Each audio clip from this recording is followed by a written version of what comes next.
My name is Rachel Minton, and I'm the Chair of Cultural Programming for the Cornell University Hillel. A key part of my job is planning the observation of Holocaust Remembrance Day. In years past, students have gathered ceremoniously and read passages that they wrote. This year, I wanted to make a more permanent memorial. I wanted to extend the opportunity to share sentiments about the Holocaust to all Cornell University students and beyond.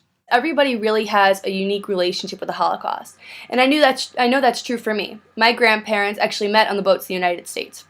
So they both had many family members, friends, neighbors that went through the Holocaust to different extents. And so as a result, my mom grew up as the daughter of survivors and immigrants, which really impacted how she was brought up and her values and customs, which then impacted how she brought me up. And I see this in many ways, such as I've never seen Schindler's List or any really harsh Holocaust movies because my mom could never sit through those heart-wrenching movies because it hit so close to home for her, because it was what a lot of her parents' friends had gone through, which is really scary. So I think it's great that we're doing this video project and we're having this ceremony and name reading on Hope Plaza, because it's really important to remember the Holocaust, the 6 million who perished, and the fact that the lives of Jews everywhere were changed as a result of the Holocaust. My name is Jay Sommer, and I was born in Czechoslovakia. And in 1938-39, it became a Hungarian territory. Unfortunately, I come from a very poor family. Life was rather difficult, but I had a wonderful mom who knew how to deal with difficulties in life, and she was able to make us laugh despite the fact that sometimes you went to sleep not quite well satiated, and life, you were aware of the difficulties of life very early. Hi everyone. For those of you who don't know me, my name is Jackie Vingan. I'm a junior at Cornell, and I'm currently studying abroad in Israel. My grandmother is the youngest of 7 siblings. She grew up in a very small town or shtetl in Poland near the border towards Russia. Her mother, my great-grandmother, made a relationship with the communists because they were helping them. They were trying to distribute the wealth, and they were a big family, so they were on the benefit side of that for however long that lasted. To me, I guess it's very hard to put in words how much the Holocaust has influenced who I am, because I truly would not be who I am if not for them.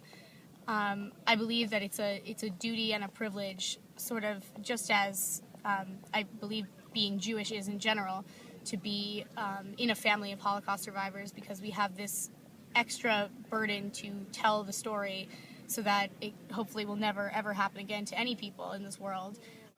I'm Rabbi Jonathan Stock. I would like this evening to be able to show you a number of artifacts and things that have been shared with me by members of my congregations over the years.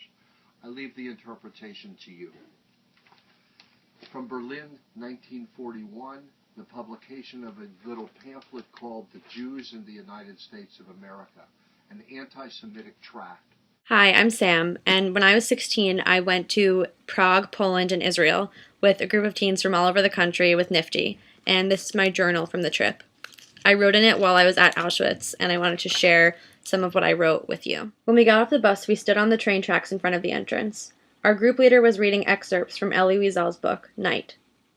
How could we be walking through these gates so willingly?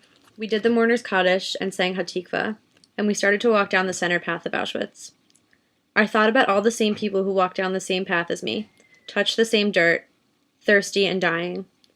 There I was, with an actual bag full of water on my back. I tried to drink, but the water didn't go down. I looked around again. All over the camp there were flowers growing in the wild grass. Yellow, orange, purple flowers. How could such colorful and beautiful things be alive in such a dark place where thousands of people died? After we walked through the gas chambers, we went back to our group leader, who read more of Night. a scene that took place exactly where we were standing. She said that Ellie was one of the 5% of people who were selected to live, and his mother and sister were a part of this 95% sent directly to die upon arrival. I thought about what would have happened if I had said goodbye to my best friends right then and there, in the spot Ellie Wiesel parted from his mother and sister. And then I thought about my family. How could I ever say goodbye to my father like that? Why do I deserve to walk through that camp with a bag full of water and shoes and clothing and hair and my friends and be able to leave in a few hours? How am I different than any other Jew or anyone that stepped on that same ground? Other than the fact that the timing is different, I'm not different from them. I have a huge test on Tuesday. I spent all day studying. Ugh, my phone died. The Mets might not win tomorrow for opening day. These are all huge problems in our lives right now. Our lives are so tough. But it's nothing compared to what happened during the Holocaust. See, we look back at our everyday lives and think that our challenges are so real, but compared to what happened, it's really no big deal. I mean, over 6 million Jews died. That's a tremendous amount. And I'm spending my days worrying about what test I might have to deal with. I don't know. We just don't compare. We have to get some perspective on the situation. The first time my grandmother ever saw a toilet, actually, she was older than I am now.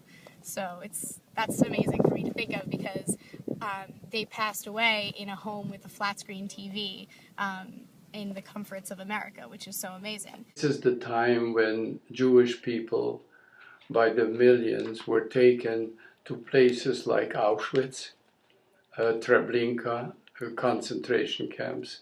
I was lucky enough to find a way to escape from forced labor camp and get myself a job on a farm, on an agricultural farm, where, of course, they didn't know that I was Jewish. 2 pieces of money used in different parts of the Holocaust. This one from the Warsaw Ghetto, actually not an uncommon piece of money in terms of souvenirs, so to speak. And this one from a woman named Elizabeth Mansell in Theresienstadt. These were her papers. She died about 35 years ago and left these to me in Indianapolis, Indiana, where she has her name having come out of Prague and used this during her incarceration. Last year, I went with my school to Poland to see the concentration camps and everything that had gone on during the Holocaust. And one of the parts that I remember the best is that we were in one of the concentration camps, and I think it was Majdanek. And when you look around, I had always pictured that the concentration camps would be kind of in a forest or in the middle of nowhere or somewhere where they couldn't be found. But when you're there and you look around, you see people's houses. And people can see that from where they live. And that's not just a new thing. Like, at the time of the Holocaust, people lived around these camps and they didn't say anything. The surreal experience I had dealing with the Holocaust was probably my visit to Yad Vashem in Jerusalem, when at the end of the tour we went into this giant room, and it's a giant dome, and they just have books of all the names of all the people who perished in the Holocaust. And the worst part about it is, even though they get names in every single day, there are some communities that were completely destroyed.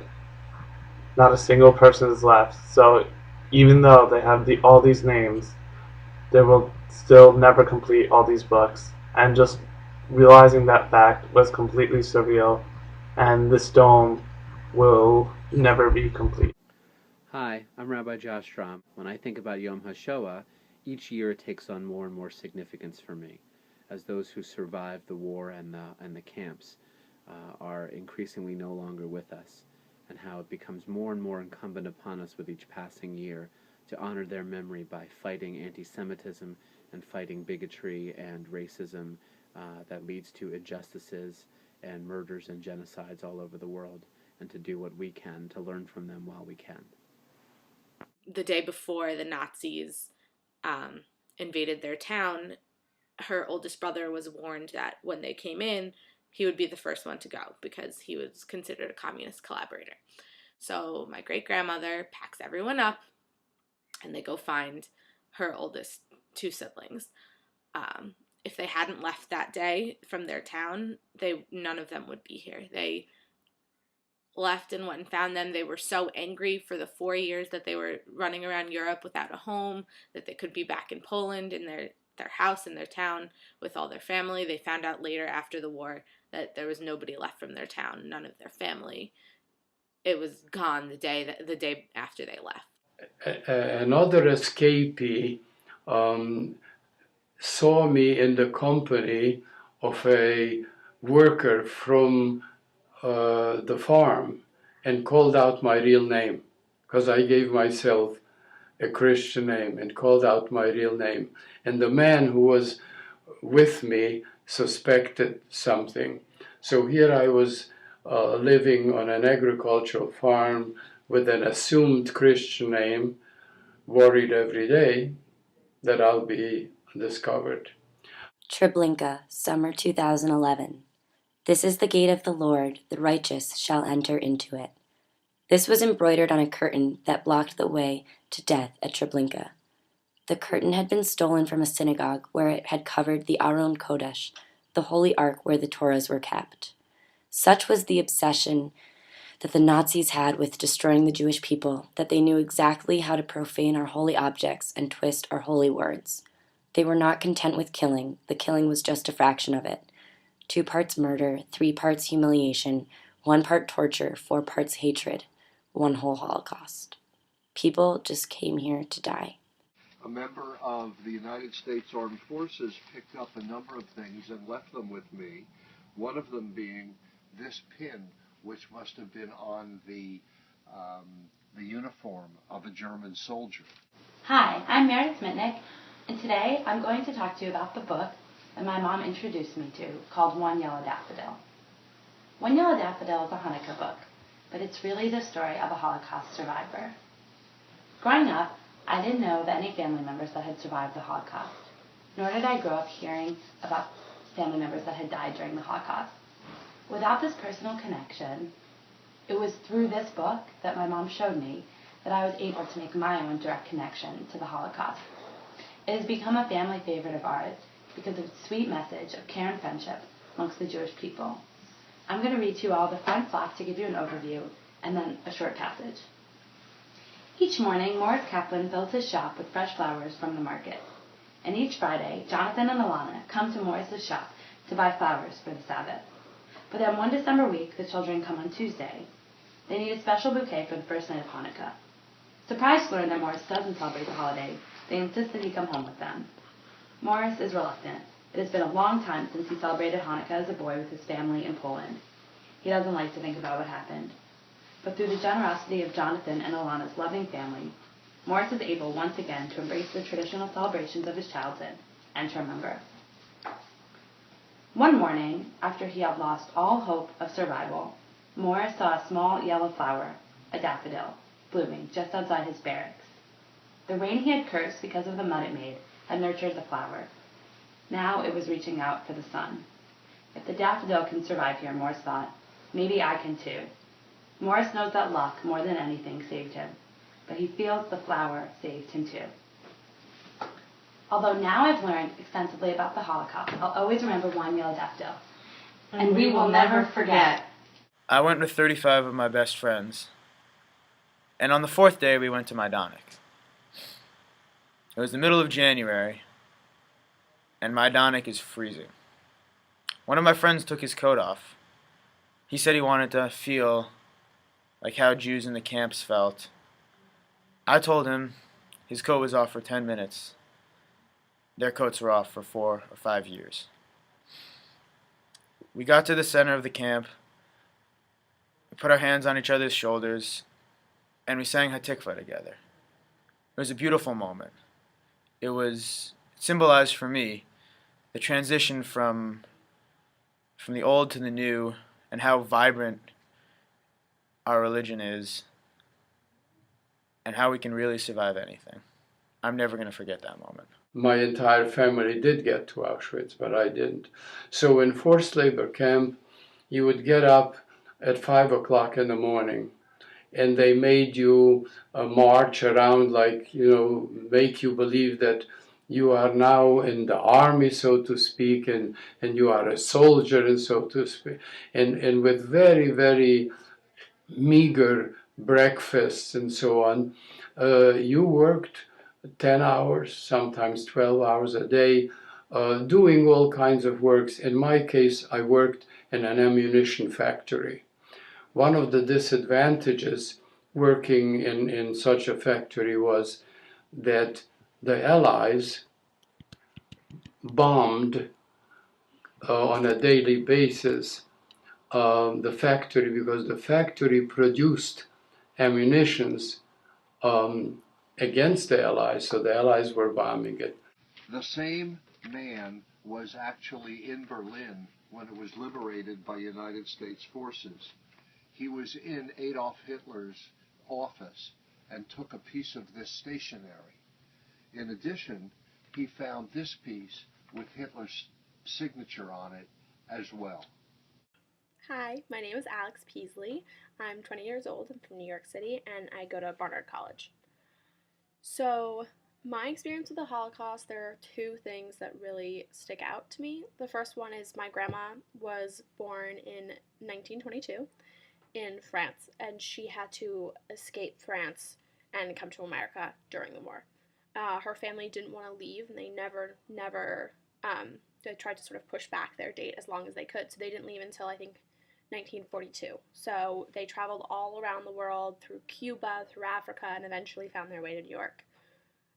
But growing up, she never really told me her story. I mean, I distinctly remember she came to speak to my kindergarten class, and it was a really special moment for me, because a lot of the things that she said I had never heard before. And that really stuck with me, because it was clear that she didn't want to let that experience define her. Like, it's obviously a huge experience and so many people talk about it, but she didn't want to let it change her life, because it wasn't who she was, it was just something that she experienced, which I think is something that's really special that a lot of survivors have.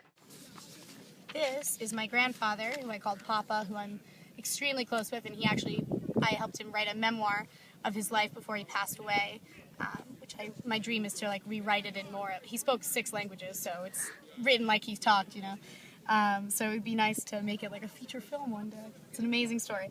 So this is him, Heschel Einhorn, and this is my family. Unfortunately, all of them, as well as the other photo, almost exclusively, were all murdered except for Julius, who actually was already in the United States. He's the only one to survive, and he wasn't even in the photo. This was actually photoshopped in. He was in the States already. My grandma was on a plane going to Atlanta to visit my uncle, and she sits next to a woman on the plane, starts talking to her. Turns out the woman owns a theater company in Atlanta, and she starts telling the woman her story.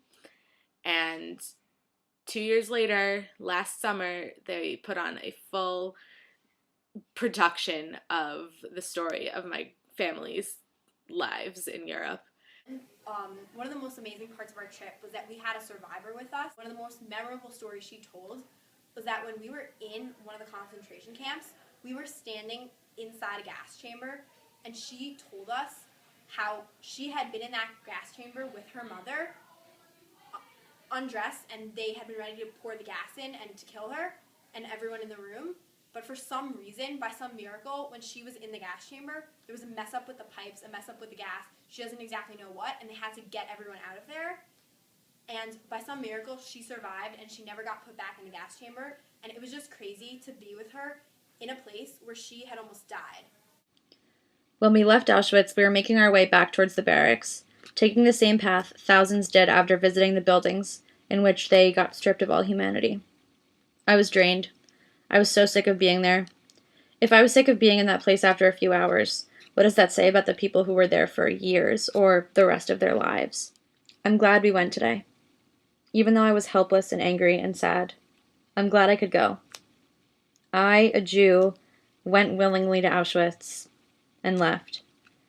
And I'm still here, and I'm telling the story. Although my words were extremely sad and visiting Auschwitz was really difficult for me, it gave me a whole new perspective of the Holocaust and the people that we lost instead of thinking about them as just a number.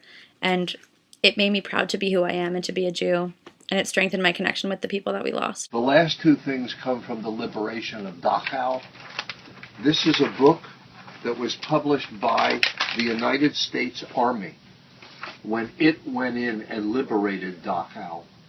And inside of it is our United States Army's documentation of what they found when they went into that extermination camp. And finally, also from Dachau, this hand whip, which was used by the Nazis. So concerned with detail, the Nazis actually have a number to account for this whip, number 3,175. All of these artifacts have been shared with me over the past decades by members of my synagogue. They all point to the experience of our people in the 1930s and 40s. Each of them speaks of the pain and horror of those years. There were no fields to work, no walls to build, no tracks to lay. The job of the few living Jews in Treblinka, to dispose of their fellow Jews. The presented pictures were taken by Kurt Franz, the deputy commandant of the death camp in Treblinka. They come from an album called Beautiful Times. Treblinka looks like a cemetery. The difference is that each stone represents not one person, but an entire community. It's an amazing story, and it's what I've grown up listening to and hearing all the time, and making me appreciate my own family and having so much love for my grandma, who had so much strength as such a small girl. There's so many stories of Jews in hiding, Jews running around Europe trying to escape, but the biggest miracle is that all 7 children and both parents survived the war. And if life could be repeated, I would like, with the exception of concentration camps, I'd like to travel on the same road, meaning being a teacher, make a contribution to this incredible country, America, that opened its doors to millions of people who were homeless. And so, God bless America. It is truly the responsibility of our generation to keep the memory of the Holocaust alive. The remaining Holocaust survivors won't be around for much longer, so it's really important that we learn their stories and are the ones that are able to share them with future generations. If we do not keep the voices of the Holocaust alive, it will just become a footnote or chapter in a history book. It is very important that future generations understand that those affected by the Holocaust were just like them, just like you or I. I'm part of a program called Adopt a Survivor, in which I learn the stories of Holocaust survivors and pledge to share them throughout my life. Specifically, I will be sharing these stories in 2045, which is 100 years after the liberation of Auschwitz. I challenge all of you to join me and share the stories of Holocaust survivors, and take on the responsibility of telling their stories and keeping the memory of the Holocaust alive for those who will not be here in the future to share their stories. The Holocaust has had a profound impact on not only the Jewish people as a whole, but on every individual person. This video strives to show how the Holocaust has reached people, whether it be through family stories or visits to concentration camps. I hope that those who see this video are filled with emotion and pride and will share it with their family and friends.